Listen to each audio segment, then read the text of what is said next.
युरोपीय सत्ता म्हणजे युरोपीय जे काही व्यापारी होते त्यांचा भारतामध्ये प्रवेश कसा झाला, कोणत्या दृष्टिकोनातून झाला? युरोपीय व्यापारी होते, त्यांना भारतामध्ये मसाल्यांचा व्यापार करायचा होता आणि तो त्यांच्यासाठी आवश्यक बाब होती, त्यामुळे त्यांना इथून हा व्यापार प्रॉफिटेबल होता. आणि त्या दृष्टिकोनातून जर बघितलं तर सर्वच कंपन्या भारताबरोबर व्यापार करण्यासाठी उत्सुक होत्या. सुरुवातीला आपण पाहतो की ज्या काही डच कंपनी, पोर्तुगीजांनी बऱ्यापैकी भारतामध्ये व्यापार व्यवस्थित सुरू केलेला होता. डचांनी सुरुवात केली, पण डचांनी इंडोनेशियामध्ये जास्त व्यापार केलेला आपल्याला पाहायला मिळतो. इंडोनेशियामध्ये ब्रिटिश कंपनी पण गेली, परंतु डच कंपनी ही पॉवरफुल होती आणि त्या दृष्टिकोनातून त्यांना तिथं फारसा वाव मिळणार नाही हे दिसल्यानंतर त्यांनी भारतामध्ये प्रयत्न सुरू केले. भारतामध्ये पहिल्यांदा जो विल्यम हॉकिन्स होता तो जहांगीरच्या दरबारामध्ये पोहोचला आणि जहांगीरच्या दरबारामध्ये त्यानं भारतामध्ये व्यापाराला परवानगी द्यावी अशा पद्धतीनं प्रयत्न सुरू केलेले आपल्याला दिसून येतात.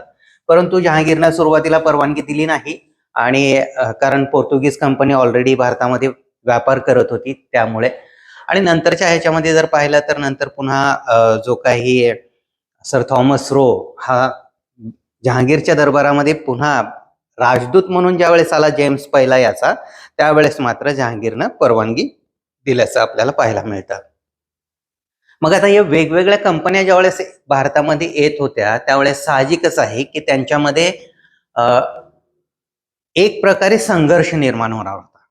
कारण व्यापार करायचा आहे तर मग दुसऱ्या कंपनीपेक्षा आपला व्यापार चांगला व्हायचा आहे आणि मग चांगला व्यापार व्हायचा असेल तर मग साहजिकच आहे की इथल्या ज्या काही राजकीय सत्ता आहेत त्यांच्याबरोबर आपल्याला कुठंतरी कनेक्ट असलं पाहिजे हे त्यांना माहिती होतं. आणि त्यातूनच आपण पाहतोय की हा जो काही सत्ता संघर्षामध्ये युरोपीय लोकांचा प्रवेश झाला तो याच दृष्टिकोनातून झालेला आपल्याला पाहायला मिळतो. आता मोस्टली जर बघायला गेलं तर या काही वेगवेगळ्या व्यापारी कंपन्या होत्या. त्या व्यापारी कंपन्यामध्ये सगळ्यात महत्वपूर्ण दोन महत्वपूर्ण होत्या. एक होती ती फ्रेंच कंपनी आणि दुसरी होती east India company. East India company ही ज्यावेळेस स्थापन झाली त्यावेळेस ती एक share holder company joint venture म्हणून स्थापन झालेली, पब्लिक लिमिटेड कंपनी म्हणून स्थापन झालेली आपल्याला पाहायला मिळतं. साधारणतः 125 शेअर होल्डर होते यांचे. 125 लोकांनी एकत्र येऊन ही कंपनी स्थापन केलेली होती. आज जेवढं गुगल, ऍपल वगैरे आहे या कंपन्यांपेक्षा पण खूप मोठी होती ही कंपनी. सुरुवातीला नाही पण नंतरच्या कालखंडामध्ये. कारण काय तर जवळपास आपण पाहतोय अख्खा भारत त्यांच्या ताब्यामध्ये होत्या. मग तो राजकीय दृष्ट्या तर होताच होता पण आर्थिक दृष्ट्या सुद्धा त्यांच्या ताब्यात होता ना. आणि मग अशा वेळेस आजचे जे काही गुगल आहे, ऍपल आहे किंवा मायक्रोसॉफ्ट असेल या कंपन्या त्यांच्या पुढे काहीच नव्हत्या असं म्हणू शकतो आपण. कारण आजच्या कंपन्या या फक्त आर्थिक पॉवर आहेत. राजकीय पॉवर डायरेक्टली त्यांच्या हातामध्ये नाही आहे. इनडायरेक्टली त्या आपण मॅन्युप्युलेट करू शकतात, त्या धोरणावरती परिणाम करू शकतात आणि करत पण असतात. पण डायरेक्टली पॉवर असणं वेगळी गोष्ट आहे जी ईस्ट इंडिया कंपनीकडे होती. तर या दृष्टिकोनातून आपण पाहतोय की या कंपन्या आणि मग साहजिकच आहे की त्यांचा जो काही व्यापारी कंपनी म्हणून जो संघर्ष आपापसामध्ये चालायचा त्यातूनच भारतामध्ये कर्नाटक युद्धांची सुरुवात झाली. कर्नाटक युद्ध हे एक प्रकारे भारतामध्ये लढले गेलेले वारसा हक्काचं युद्ध होतं. पण त्याच्यामध्ये या कंपन्यांनी डायरेक्टली काय म्हणू शकतो की आपण पार्टिसिपेट झाले, सहभागी झाले. कारण काय आहे की आपल्याला पाहायला मिळतं की ज्यावेळेस 1707 ला औरंगजेबाचा मृत्यू झाला, 1707 ला औरंगजेबाच्या मृत्यूनंतर वेगवेगळ्या सरदारांनी आपापल्या ठिकाणी, सुभेदारांनी त्या ठिकाणी आपापली सत्ता स्थापन केली होती. आणि नावाला मोगल बादशहाचं ते हे घेत असेल परंतु पूर्णपणे ते इंडिपेंडंट असत हे आपण पाहतो. याच दृष्टिकोनातून कर्नाटकमध्ये जो कर्नाटकचा नवाब होता त्यांच्यामध्ये त्या सत्ता संघर्षाची सुरुवात झाली. आणि साहजिकच आहे की सत्ता संघर्षामध्ये जो यशस्वी होईल त्याला सपोर्ट करणारी कंपनी ही कधीही पुढे जाऊन काय म्हणू शकतो की चांगल्या पद्धतीनं स्वतःचं प्रॉफिट कमवू शकणार होती. आणि म्हणून या सत्ता संघर्षामध्ये दोन्ही युरोपीय कंपन्यांनी, एक फ्रेंच आणि दुसरी ईस्ट इंडिया कंपनी, या दोघांनीही सत्ता संघर्षामध्ये सहभाग घेतल्याचं आपल्याला पाहायला मिळतं. आता दुसरी गोष्ट, या कंपन्यांचं सत्ता संघर्षामध्ये सहभागी होणं पण भारतीय जे काही इथले राजे महाराजे होते यांनी का सहभागी करून घेतलं, तर या व्यापारी कंपन्या जरी असल्या तरी पण यांचं स्वतःचं सैन्य होतं आणि स्वतःचं सैन्य असल्यामुळं आपण काय पाहतोय की हे सैन्य एक प्रकारे नाही म्हटलं तरी पण भारतीय सैन्यापेक्षा थोडंसं शिस्तदायी आणि यशस्वी काय म्हणू शकतो आपण की युद्ध करणारं असल्याचं दिसून येत होतं. आणि त्यामुळं नंतरच्या कालखंडामध्ये आपण पाहतोय की या कंपन्यांना एक प्रकारे भारतीय राजकारणामध्ये वाव मिळायला सुरुवात झालेली होती, हे आपण पाहतो.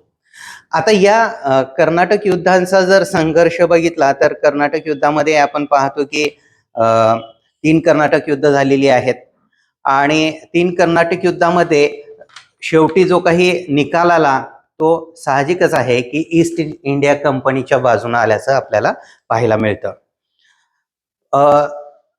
फ्रेंच ईस्ट इंडिया कंपनी स्थापन झाली आणि फ्रेंचांनी पण त्यांची वखार सुरत या ठिकाणी स्थापन केलेली आपण पाहतो. पण नंतरच्या कालखंडामध्ये आपण जर पाहिलं कर्नाटक, मोस्टली या ज्या काही कंपन्या आहेत त्या या कंपन्या बंगाल, कर्नाटकचा काही भाग असा आणि अशा पद्धतीनं स्थापित झालेल्या होत्या किंवा कॉन्सन्ट्रेट झालेल्या होत्या असं म्हणू शकतो आपण. आणि आता कर्नाटक म्हणजे फक्त आताचं कर्नाटक आपण असं कन्सिडर करू शकत नाही, तर ते पार अगदी आताचं तमिळनाडू, मद्रास पर्यंत त्याचा एक प्रकारे त्याचा विस्तार होत आहे आपण पाहतो. त्यावेळेस आपण फक्त बंगालचा नवाब म्हटलं की बंगाल हा एकच नव्हता, तर आत्ताचा बांगलादेश हा, त्याच्याबरोबर आताचा ओरिसा, बंगाल आपला आत्ताचा पश्चिम बंगाल आणि त्याचबरोबर बिहार हा एवढा मोठा होता आणि त्यामुळं विस्तार जो आहे तो मोठ्या प्रमाणात होता हे आपण पाहतो त्या कालखंडामध्ये. आणि या दृष्टिकोनातून कर्नाटक युद्ध पण महत्वपूर्ण ठरलेली आहेत. कर्नाटक युद्धांना एक प्रकारे पार्श्वभूमी मिळालेली आहे ती म्हणजे युरोपीय पार्श्वभूमी. पण युरोपमधील जे काही सत्ता संघर्ष होता त्या सत्ता संघर्षाची पण पार्श्वभूमी आपल्याला या ठिकाणी दिसून येते. युरोपमध्येही या ईस्ट इंडिया कंपनी, जे ब्रिटिश म्हणतो आपण, आणि फ्रेंच कंपनी, तर ती फ्रेंच म्हणजे थोडक्यात काय, फ्रान्स आणि इंग्लंड यांचं युद्ध सातत्यानं चालू असायचे आणि त्या युद्धांच्या अनुषंगानं आपण पाहतोय की या कंपन्यांवरती प्रभाव पडायचा आणि त्या इथं सुद्धा त्यांचा संघर्ष दिसून यायचा. आणि मग याच दृष्टीनं आपण पाहतोय की ऑस्ट्रियावरती कुणाचं वर्चस्व असावं यासाठी इंग्लंड आणि फ्रान्स यांच्यामध्ये जे काही युद्ध व्हायची त्याचे परिणाम इथंही पाहायला मिळायचे आणि इथल्या कंपन्यांमध्येही या युद्धांना सुरुवात व्हायची हे आपण पाहतो. या संघर्षाला साधारणतः सुरुवात जी झाली 1746 साली, आपण पाहतोय की बार्नेट हा एक इंग्रज अधिकारी होता आणि या बार्नेट इंग्रज अधिकाऱ्याने फ्रेंच जहाजावरती आक्रमण केलं. आता साहजिकच आहे की हा सगळा जो काही व्यापार आहे तो जहाजांच्या मार्फत होणार होता आणि मग जहाजावरच आक्रमण केलं तर साहजिक आहे की मोठ्या प्रमाणात युद्धाला सुरुवात होणारच होती, कारण मूळ आघात जो आहे त्या मुळावरच करण्याचा प्रयत्न झालेला आपल्याला पाहायला मिळतो. आणि या दोन्ही कंपन्या ज्या आहेत त्या मोस्टली नौदल त्यांच्याकडे चांगलं होतं, ठीक आहे. तर त्या दृष्टिकोनातून आपण पाहतो की फ्रेंच नौसेना जरी चांगली असली तरी पण ब्रिटिश एवढी चांगली नव्हती आणि त्या अनुषंगानं आपण पाहतो की फ्रेंच गव्हर्नर जो त्यावेळेसचा ड्युप्लेक्स होता, यानं काय केलं की त्याची नौसेना कमजोर असल्यामुळं मॉरिशसचा फ्रेंच गव्हर्नर जो होता त्याच्याकडून मदत मागवली. मॉरिशसचा फ्रेंच गव्हर्नर होता लॉ बोर्डले. तर या लॉ बोर्डने आला आणि त्यानं मद्रासवरती विजय मिळवला. ज्यावेळेस मद्रासवरती विजय मिळवला त्यावेळेस साहजिकच आहे की त्यानं मद्रासमधून विजय मिळवणं म्हणजे काय, इंग्रज बाहेर जाणं. आणि मग इंग्रज ज्यावेळेस बाहेर गेले त्यावेळेस हा जो काही पूर्णपणे प्रांत आहे तो प्रांत कर्नाटकच्या अखत्यारीमध्ये म्हणजे वर्चस्वाखाली किंवा कर्नाटकच्या जो अनवरुद्दीन हा नवाब होता त्या नवाबाच्या अधिपत्याखाली होता. मग कर्नाटकच्या नवाबाच्या अधिपत्यामध्ये कोण युद्ध करत होतं, तर फ्रेंच आणि ब्रिटिश. आता म्हणजे उदाहरण घेतलं की तुमच्या घरामध्ये जर बाहेरचे दोन कोणतरी येत आहेत आणि भांडणं करायला लागलीत, काय कराल तुम्ही? गप बसून ऐकत त्यांचं भांडणं बघत बसणार? मग त्यांना आपण बाहेर काढणार का नाही? मग साहजिकच आहे की कर्नाटकचा नवाब अनवरुद्दीन यानं महफूज खान हा त्याचा जो सरदार होता त्याच्या नेतृत्वाखाली 10,000 सैन्य दिलं आणि त्यानं फ्रेंचच्यावरती आक्रमण करायला पाठवून दिलं, कारण फ्रेंचांनी मॉरिशसवरून येऊन मद्रासमध्ये आक्रमण केलेलं होतं आणि मद्रास हे कर्नाटकच्या नवाबाच्या आधिपत्याखाली होतं. अशा वेळेस साहजिकच आहे की धडा कुणाला शिकवायचा आहे? फ्रेंचांना शिकवायचा आहे.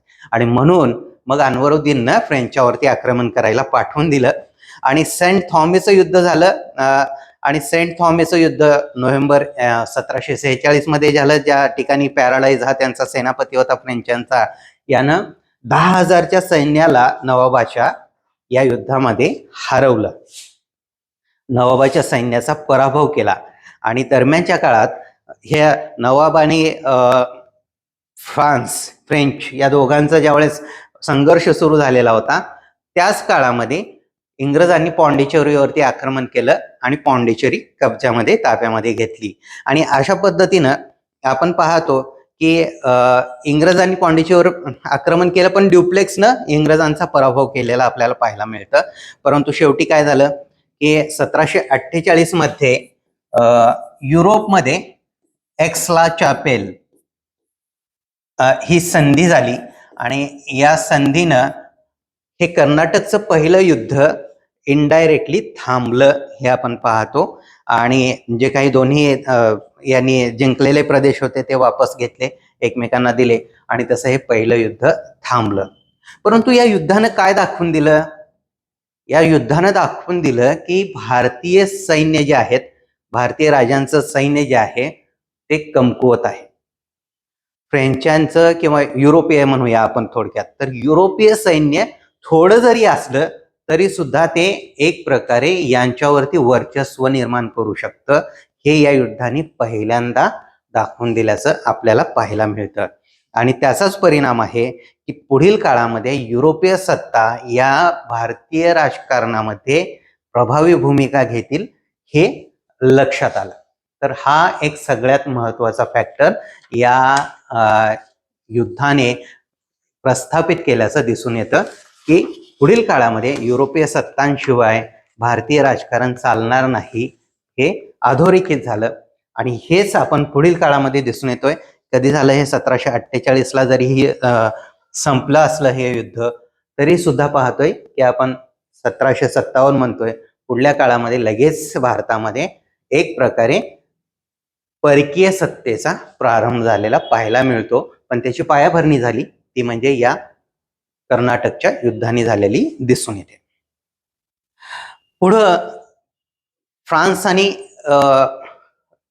इंग्लंड यांच्यामध्ये हे युद्ध चालूच होते युरोपमध्ये.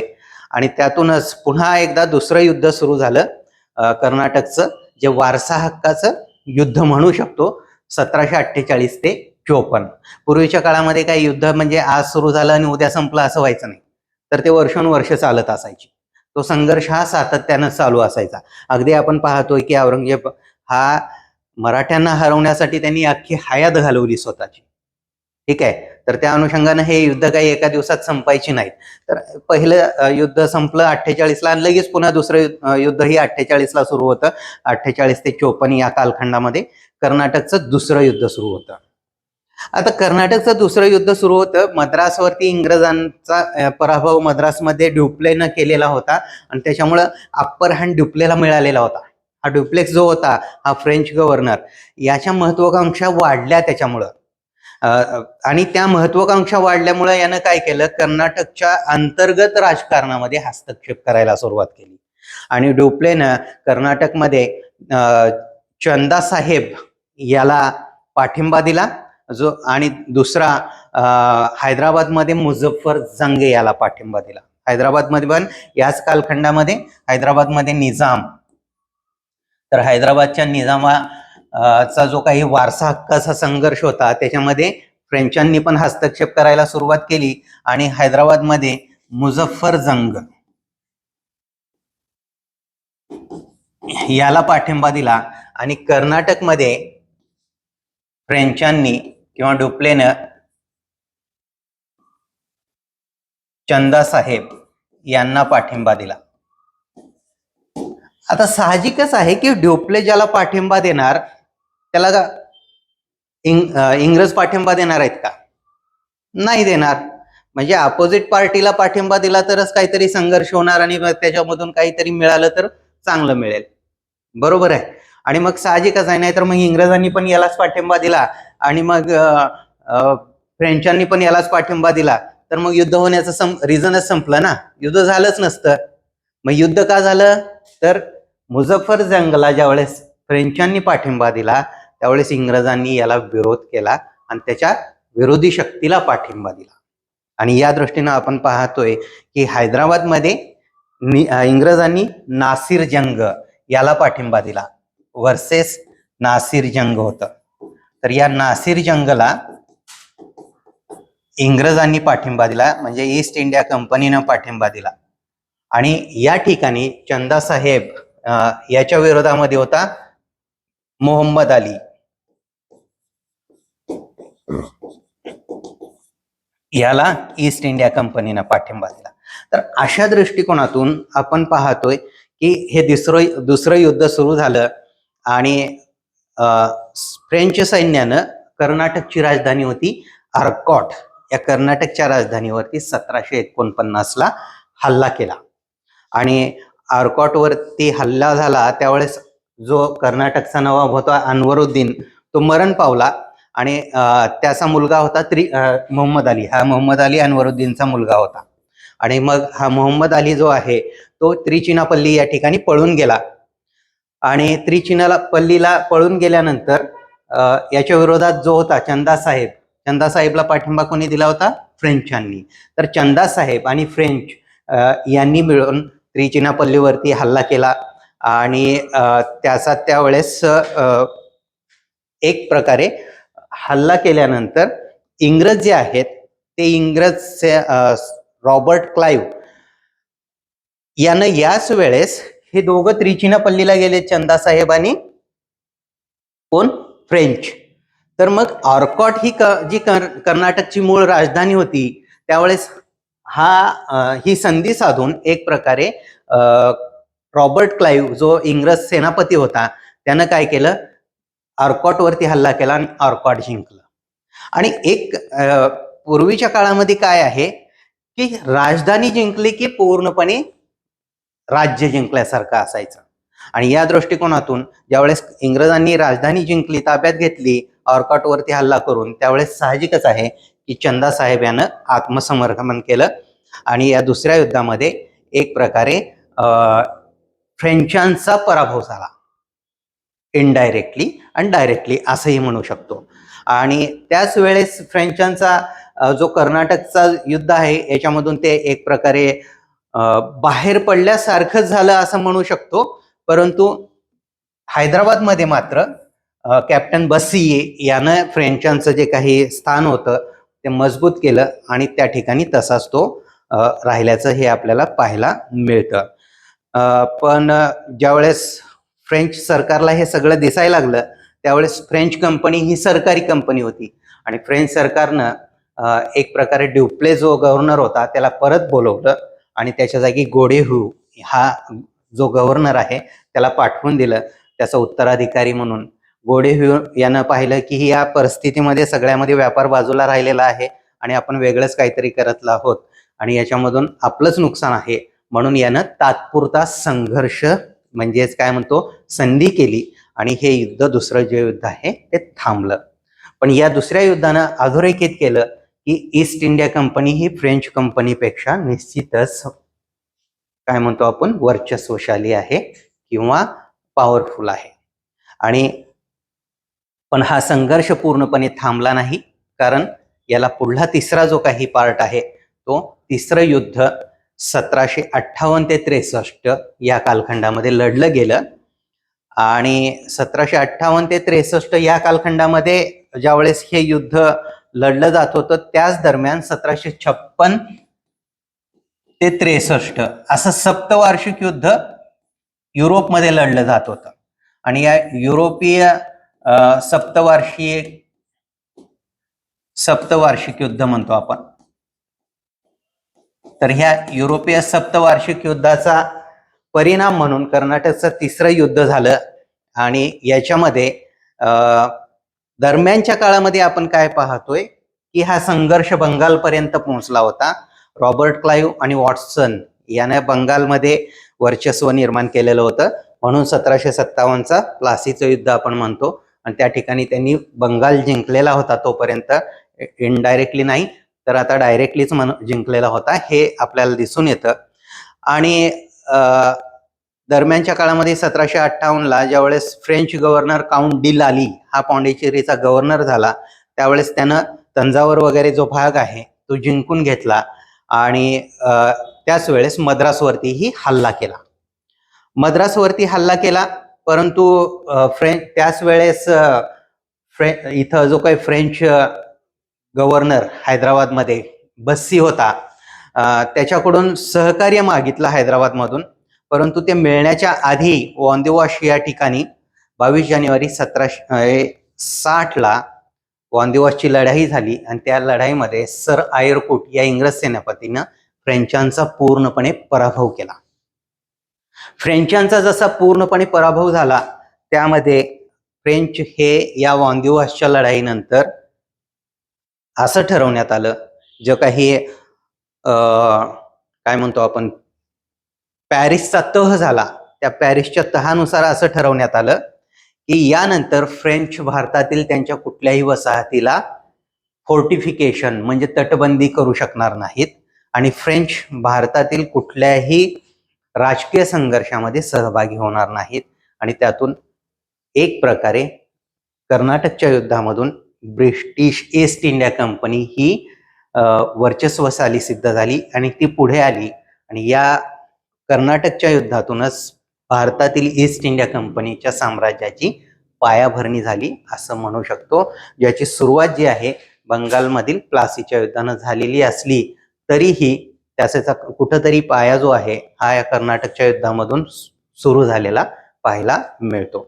तर कर्नाटकच्या युद्धानं एक प्रकारे ईस्ट इंडिया कंपनी ही वर्चस्वशाली आहे हे सिद्ध झालं आणि या कर्नाटकच्या युद्धाने फ्रेंच या संघर्षातून पूर्णपणे बाहेर पडल्याचं दिसून येतं.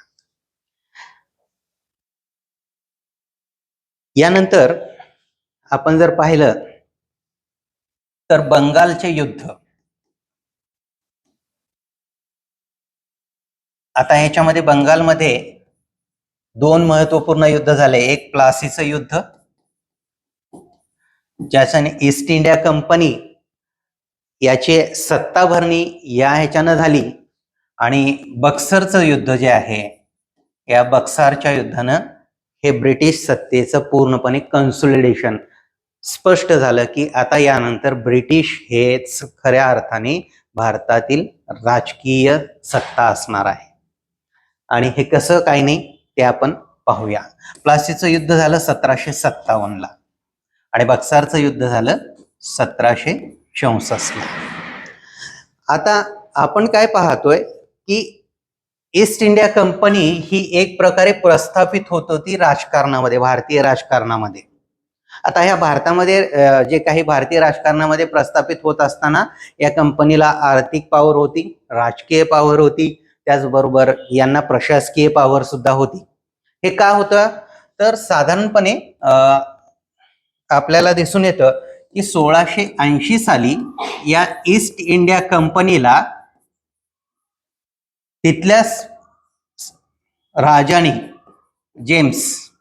या जेम्सनं काय केलेलं होतं, कंपनीला ही पॉलिटिकल पॉवर दिलेली होती. पॉलिटिकल पॉवर याचा अर्थ काय, ही कंपनी एखादी युद्ध करू शकते, ही कंपनी स्वतःच सैन्य स्थापन करू शकते, ही कंपनी स्वतःच चलन निर्माण करू शकते, ही कंपनी एखादा भाग जिंकल्यानंतर त्याचं ऍडमिनिस्ट्रेशन करू शकते. हे सगळं जे आहे या कायद्यानं ईस्ट इंडिया कंपनीला मिळालेलं होतं. आपण असं डायरेक्टलीच ही कंपनी भारतामध्ये आली आणि या कंपनीनं जिंकलं, सैन्य कसं राहणार कंपनीकडे? आज भारतातील एवढ्या प्रायव्हेट कंपनी आहेत, त्यांच्याकडे सैन्य आहे का? प्रायव्हेट आर्मी आहे का? नाहीये. मग ही प्रायव्हेट आर्मी तयार करायला परवानगी मिळाली ईस्ट इंडिया कंपनीला, ते या कायद्यानुसार किंवा या जेम्सनं दिलेल्या परवानगीनुसार. आणि त्या दृष्टिकोनातून आपण पाहतोय की यांनी भारतामध्ये ज्यावेळेस सैन्य स्थापन केलं त्या सैन्याच्या माध्यमातून हे युद्ध सुरू झाली आणि त्याच्यातून ह्या संघर्षामध्ये यश मिळत गेल्याचं आपल्याला पाहायला मिळतं. आणि म्हणून या ईस्ट इंडिया कंपनीचं आता मूलतः आपण काय पाहतोय, 1700 साली त्यांनी 3 प्रेसिडेन्सीज तयार केल्या, बरोबर आहे. कुठल्या होत्या? मुंबई, आता त्यावेळेस बॉम्बे म्हणतो आपण त्याला, बॉम्बे, मद्रास आणि बंगाल, ह्या 3 प्रेसिडेन्सीज होत्या. म्हणजेच काय आहे, इथला गव्हर्नर जो प्रेसिडेंट असेल या तिथल्या बोर्डाचा पूर्ण म्हणजे मॅनेजमेंट करणाऱ्या, हा एक प्रकारे गव्हर्नर व्हायला लागला. आणि यातूनच आपल्याला पाहायला मिळतं की हा प्रमुख झाला आणि हा निर्णय घ्यायला लागला त्या भागातील पूर्ण प्रशासन, युद्ध, तिथं सैन्य, या सगळ्याच बाबत. ठीक आहे. आणि मग यातूनच आपण काय पाहतो की बंगालमध्ये ज्यावेळेस हे युद्ध सुरू झालं, साधारणतः बंगालमध्ये संघर्षाची सुरुवात ईस्ट इंडिया कंपनीची होते कधी, तर 1717ला एक फरुख सियार यानं एक फरमान दिलं. आणि या फरमानमध्ये काल आपण पाहिलेलं आहे की या फरमानमध्ये काय सांगितलेलं होतं, बंगालमध्ये 3000 रुपये दिले वार्षिक की त्यांना कुठलाही काय म्हणतो आपण कर न देता मुक्त व्यापार करायला परवानगी होती, मुक्त व्यापार.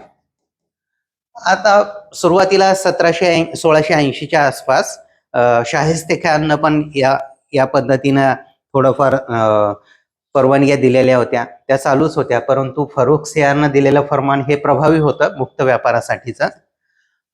पण 1717ला दिलं आणि 1725च्या दरम्यान बंगालचा नवाब जो होता पहिला, मुर्शिद कुली खान, या मुर्शिद कुली खाननं म्हटलं की मी या फरमानला मानत नाही. कोण बादशाह? मोगल बादशाह. कारण त्यावेळेस मोगल बादशाहचा काही प्रभाव संपलेला होता.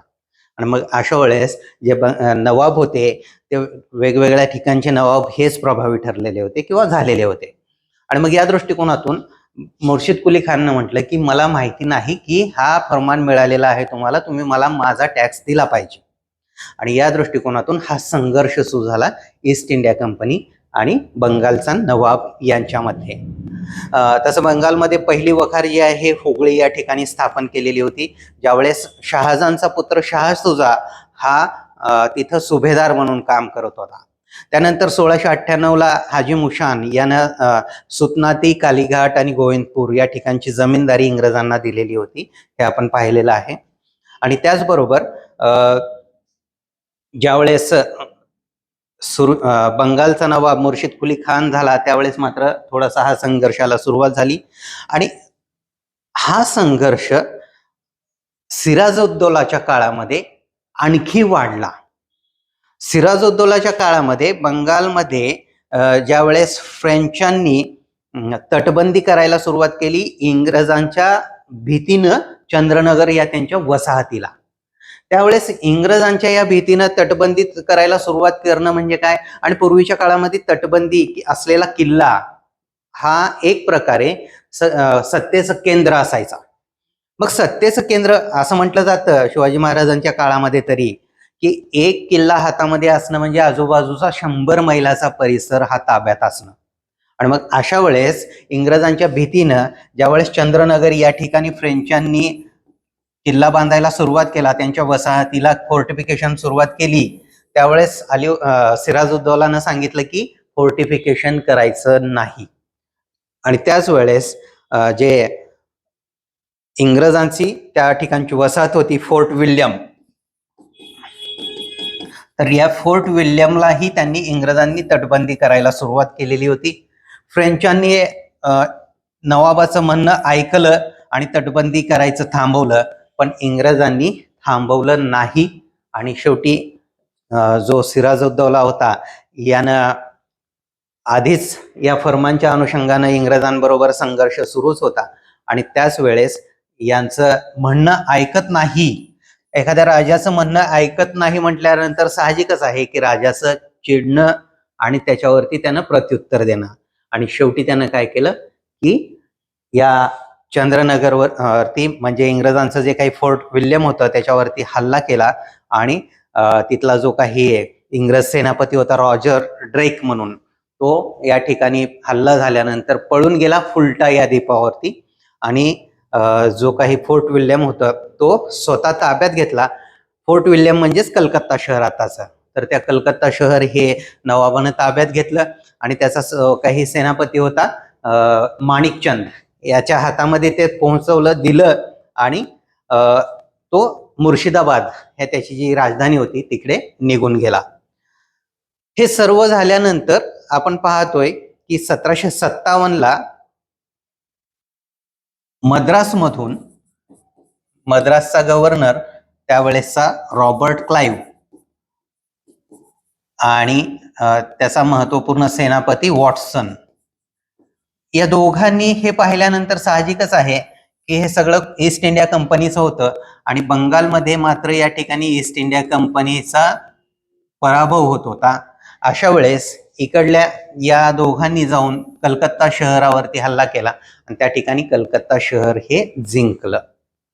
आणि मग शेवटी कलकत्ता शहर जिंकल्यानंतर सिराजउद्दौलाला तह करणं भाग पडलं आणि संधी झाली, ज्याला अलीनगरची संधी असं म्हटलं जातं.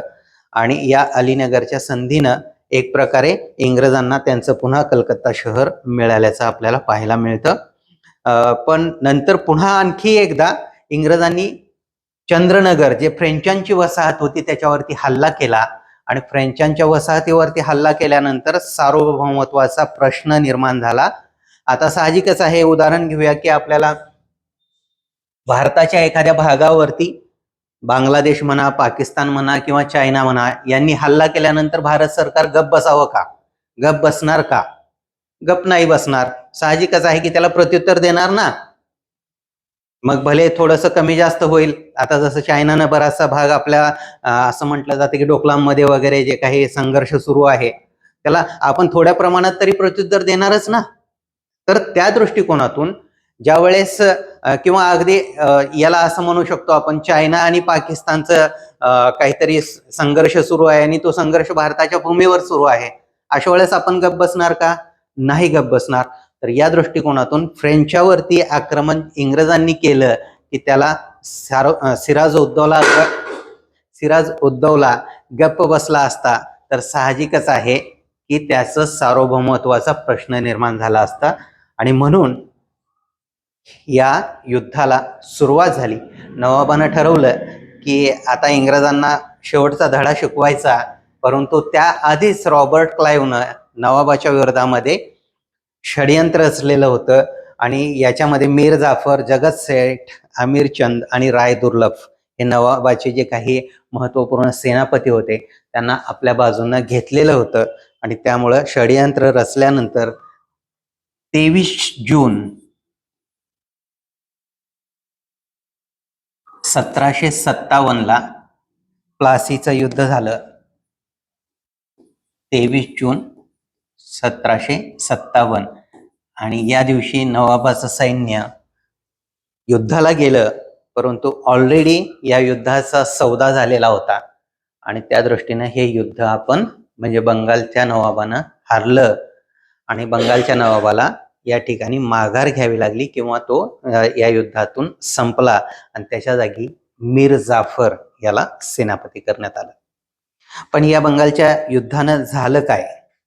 तर बंगालच्या युद्धानं झालं ईस्ट इंडिया कंपनीची सत्ता अप्रत्यक्षपणे नवाबाच्या हाती म्हणजे नवाबाच्या माध्यमातून हाती आली. कारण ज्यावेळेस सिराजउद्दौलाच्या जागी मीर जाफरला नवाब करण्यात आलं त्यावेळेस साहजिकच आहे की मीर जाफरनं इंग्रज म्हणतील त्या पद्धतीनेच वागणं हे अपेक्षित होतं. म्हणजे पपेट नवाब म्हणू शकतो आपण, कठपुतली म्हणतो आपण त्याला. तर ती कठपुतली नवाब हा मीर जाफर झाला आणि मीर जाफरच्या षडयंत्रामुळं एक प्रकारे अप्रत्यक्ष नियंत्रण ईस्ट इंडिया कंपनीचं निर्माण झालेलं पाहतो. ईस्ट इंडिया कंपनीला मीर जाफरनं 50 लाख रुपये दिले. आजच्या ह्याच्यामध्ये जर 50 लाखाचं गणित घातलं तर साधारणतः 1000 कोटीच्या आसपास होतात. तर तेवढी रक्कम ईस्ट इंडिया कंपनीला व्यापार म्हणजे युद्ध झालं आणि त्याची भरपाई म्हणून मीर जाफरनं दिली. आणि त्याचबरोबर 24 परगणा या जिल्ह्याची जमीनदारीही दिली.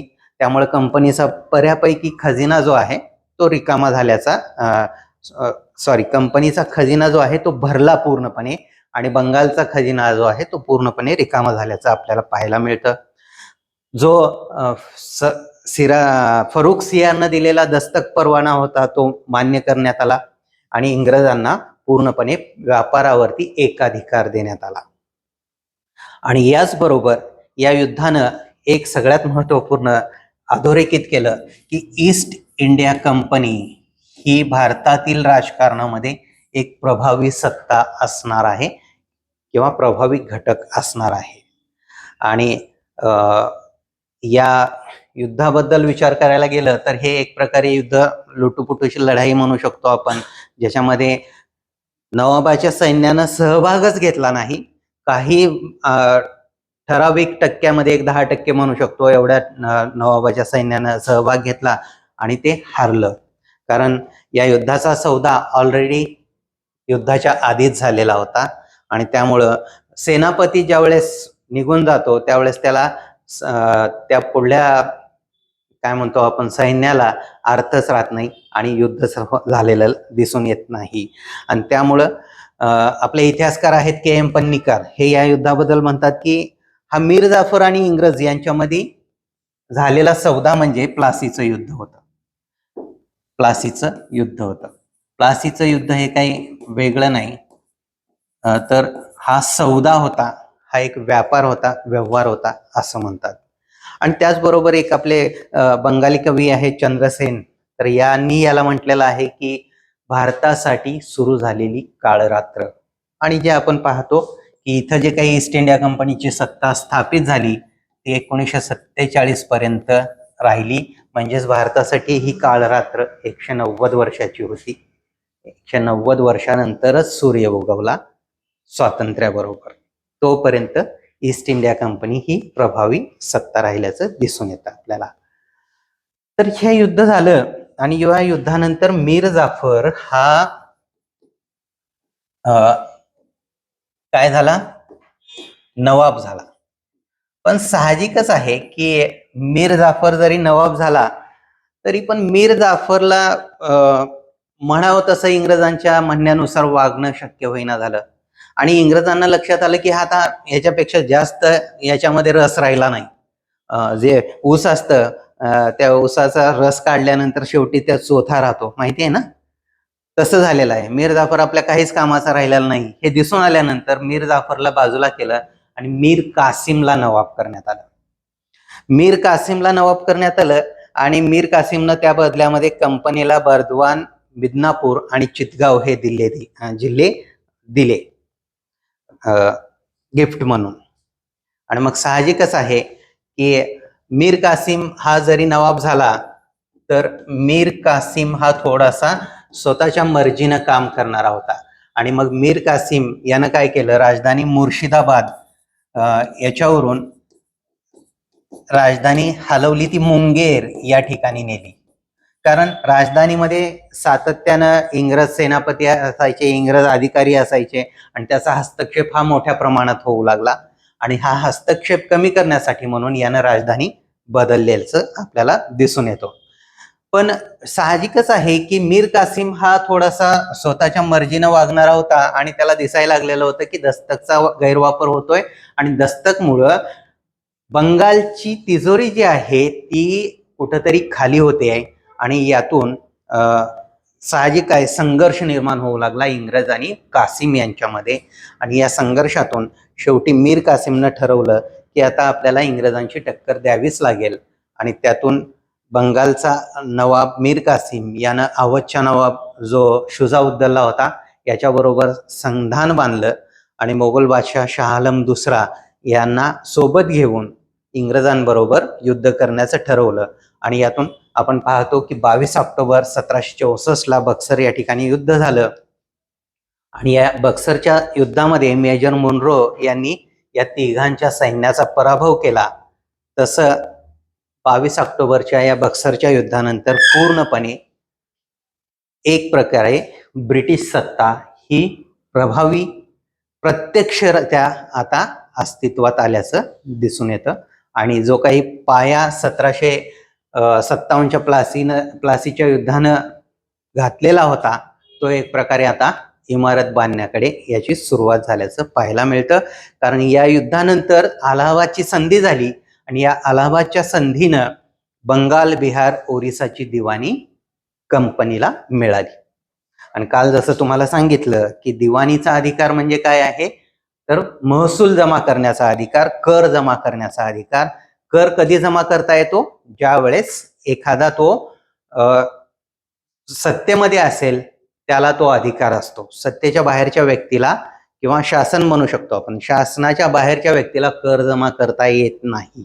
याचा अर्थ बंगाल, बिहार, ओरिसाची दिवाणी मिळणं म्हणजे कंपनीची सत्ता मान्य करणं. जे अप्रत्यक्ष सुरू होती ती आता प्रत्यक्ष सत्ता कंपनीची प्रस्थापित झाली या युद्धानंतर. म्हणून 1757च्या प्लासीच्या युद्धानं जो काही पाया भरलेला होता त्याची इमारत म्हणून आपण 1764च्या बक्सरच्या युद्धाकडे पाहू शकतो. तर अशा रीतीनं बंगाल, बिहार, ओरिसाची दिवाणी मिळाली आणि बंगाल, बिहार, ओरिसाची दिवाणी मिळाल्यानंतर त्या ठिकाणी त्यांनी दिवाणी राईट्स म्हणूया आपण याला, तर ते बंगाल, बिहार, ओरिसाची दिवाणी 1765ला सुरू झाली. आणि या ठिकाणी द्वैध प्रशासकीय व्यवस्था ही इंग्रजांनी निर्माण केली. दुहेरी प्रशासन म्हणतो याला आपण.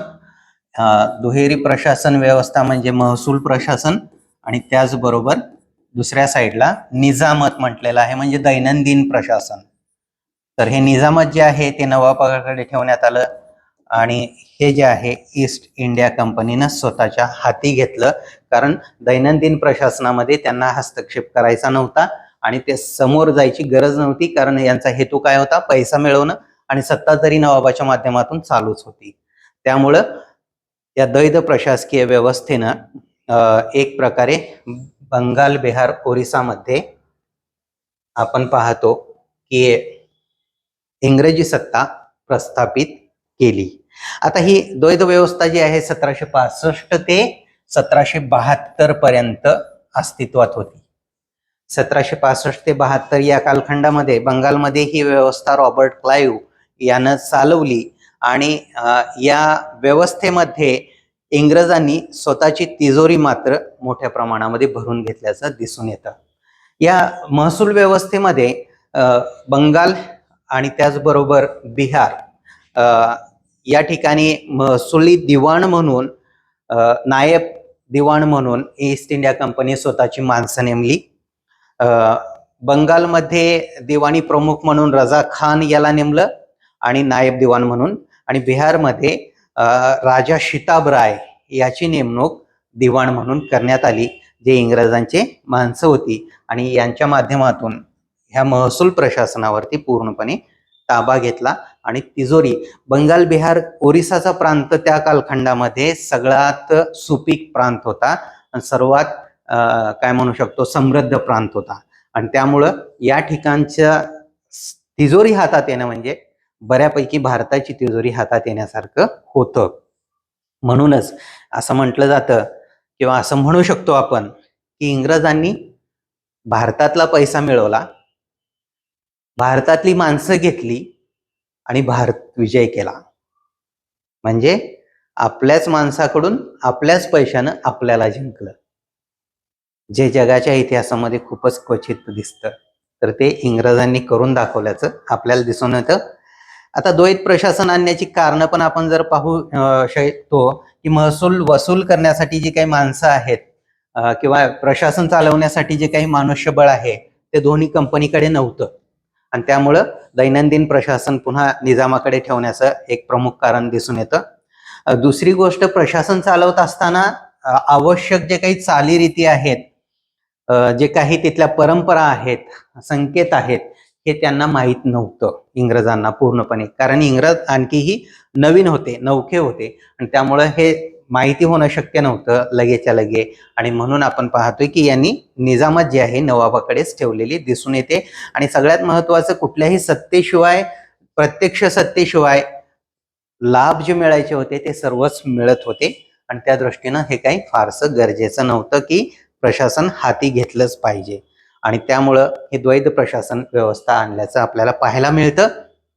पण याच्यानं काय झालं, तर याच्यानं दोघांमध्ये ताळमेळ नसल्यामुळे आपल्याला काय दिसून येतं की हा ताळमेळ नसल्यामुळे लोकांचे हाल झाले, अव्यवस्था निर्माण झाली आणि यातून एक प्रकारे भ्रष्टाचार वाढल्याचं आपल्याला दिसून येतो. आणि या सगळ्या गोष्टीमुळे एक झालं की वसुली भाई, महसूल काय, फक्त वसुली करायची आहे. मग ते कुठल्या तरी माध्यमातून जास्तीत जास्त वसुली करायची आहे.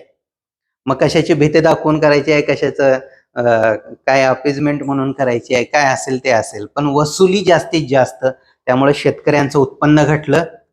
आणि त्या कालखंडामध्ये शेतकऱ्यांचं उत्पन्न घटणं म्हणजे काय आहे, ते साहजिकच आहे की जवळपास 90-99% भारत हा पूर्णपणे शेतीवर अवलंबून होता. आणि त्यांचंच उत्पन्न घटलं की ते व्यापारामध्ये येणारा पैसा पण कमी झाला, व्यापारही घटला आणि उद्योगधंदे नष्ट होऊ लागले. तर एक प्रकारे हे दुष्टचक्र जे आहे ते पूर्णपणे इथून सुरुवात होतं, या बंगाल, बिहार, ओरिसाच्या दिवाणीपासून.